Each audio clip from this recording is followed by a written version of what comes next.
రూపం దాల్చిన గోదావరి శాంతిస్తోంది. అయితే ఎగువ నుంచి వరద నీరు భారీగా వస్తూ ఉండడం వల్ల ధవళేశ్వరం బ్యారేజీ దగ్గర అన్ని గేట్లను తెరిచి నీటిని దిగువకు వదిలిపెడుతున్నారు అధికారులు. 1-2 రోజుల్లో గోదావరి వరద తగ్గే సూచనలున్నాయి. మరోవైపు కోనసీమలోని పలు ప్రాంతాలు జల దిగ్బంధంలో చిక్కుకున్నాయి. ఎగువ రాష్ట్రాల్లో భారీ వర్షాల వల్ల గోదావరి ఉగ్ర రూపం దాల్చింది. అయితే వరద ఉధృతి కాస్త తగ్గడంతో భద్రాచలం వద్ద 3వ ప్రమాద హెచ్చరికను ఉపసంహరించారు అధికారులు. కానీ భద్రాచలం వద్ద ఉధృతి కొనసాగుతోంది. ధవళేశ్వరం బ్యారేజీ అన్ని గేట్లను పూర్తిగా తెరిచారు అధికారులు. ఎగువ నుంచి వస్తున్న గోదావరి వరద నీటిని దిగువకు విడిచిపెడుతున్నారు. ఎగువ ప్రాంతాల్లో గోదావరి నీటి మట్టం క్రమేపీ తగ్గుతూ ఉండడం వల్ల భద్రాచలం వద్ద ఇప్పటికే ఆ ప్రభావం కనిపిస్తోంది.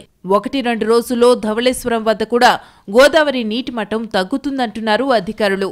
గోదావరి వరద వల్ల అంబేద్కర్ కోనసీమ జిల్లా ఆలమూరు మండలం బడుగువాని లంకకు ముప్పు ముంచుకొస్తోంది. ఇప్పటికే గ్రామం జల దిగ్బంధంలో చిక్కుకుంది.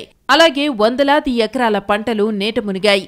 వరద మరింత పెరిగితే బడుగులవాని లంకకు రాకపోకలు నిలిచిపోతాయి. దీంతో గ్రామస్తుల్ని చెముడు లంకలో ఏర్పాటు చేసిన పునరావాస కేంద్రానికి తరలించేందుకు ఏర్పాట్లు చేశారు అధికారులు. 6 పడవలతో పాటు 50 లైఫ్ జాకెట్లను సిద్ధం చేశారు. గోదావరి వరద ఉధృతితో కోనసీమ జిల్లాల్లో పలు లంక గ్రామాలు చిగురుటాకుల్లా వణికిపోతున్నాయి.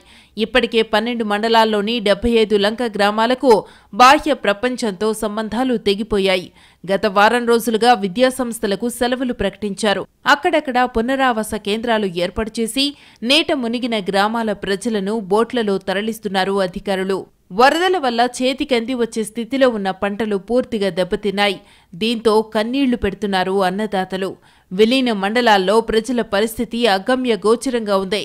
ఓ పక్క శబరి, మరోపక్క గోదావరి పొంగడంతో జల దిగ్బంధంలో చిక్కుకున్నాయి. సుమారు 300 కుటుంబాలు ఎత్తైన ప్రాంతాలకు తరలివెళ్లి గుడారాల్లో నివసిస్తున్నారు. ప్రతి సంవత్సరం తమకు ఇబ్బందులు తప్పటం లేదని వాపోతున్నారు వరద బాధితులు.